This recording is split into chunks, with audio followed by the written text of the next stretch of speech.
اعوذ باللہ من الشیطان الرجیم بسم اللہ الرحمن الرحیم السلام علیکم ورحمۃ اللہ وبرکاتہ۔ محترم سامعین، آج کی ویڈیو میں ہم آپ کو بتائیں گے قربانی کن کن پر واجب ہے اور کن کن پر واجب نہیں ہے۔ قربانی ہر اس عاقل بالغ مسلمان مرد و عورت پر واجب ہے جو نصاب کا مالک ہو یا اس کی ملکیت میں ضرورت سے زائد اتنا سامان ہو جس کی ملکیت 52.5 تولہ چاندی کی قیمت کے برابر ہو، یعنی 7.5 تولہ سونا یا 52.5 تولہ چاندی یا اس کی قیمت کے برابر رقم ہو، یا رہائش کے مکان سے زائد مکانات یا جائیدادیں وغیرہ ہو، یا ضرورت سے زائد گھریلو سامان ہو جس کی ملکیت 52 تولہ چاندی کے برابر، یا مال تجارت شیئرز وغیرہ ہو، تو اس پر ایک حصہ قربانی کرنا واجب ہے۔ قربانی واجب ہونے کے لیے نصاب کے مال یا رقم یا ضرورت سے زائد مال پر سال گزرنا شرط نہیں ہے اور تجارتی ہونا بھی شرط نہیں ہے۔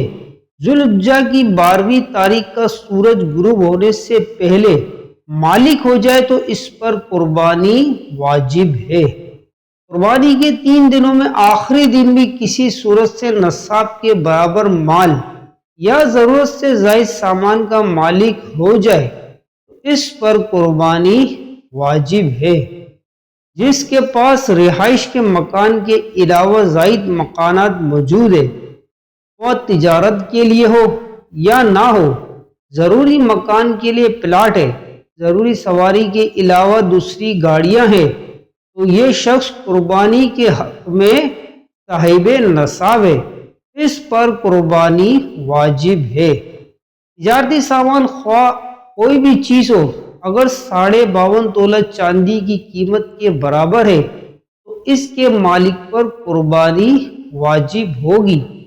جو شخص مذکورہ تفصیل کے مطابق صاحب نصاب نہ ہو اس پر قربانی واجب نہیں۔ شرعی مسافر پر بھی قربانی واجب نہیں ہے، چنانچہ مسافر پر واجب نہیں۔ یاد رکھیے کہ شرعی مسافر وہ ہے جو اپنے شہر کی حدود سے تقریباً 57.5 میل یعنی 92 کلومیٹر دور جانے کے ارادے کے ساتھ نکل گیا ہو، یا اگر کسی 57.5 میل 92 کلومیٹر دور مقام پر پہنچ چکا ہو اور اس کی نیت 15 دن سے کم ٹھہرنے کی ہے تو وہ شرعی مسافر ہے۔ اللہ تبارک و تعالی ہمیں دین متین پہ مکمل عمل کرنے کی توفیق عطا فرمائے، آمین آمین یا رب العالمین۔ دینی اصلاحی شرعی معلوماتی اور اسلامی واقعات والی ویڈیو دیکھنے کے لیے ہمارے چینل کو لازمی سبسکرائب کر لیں، ویڈیو کو لائک بھی کر دیں، نیکی کی دعوت عام کرنے کی نیت سے ویڈیو کو شیئر بھی کر دیں۔ جزاکم اللہ خیرہ۔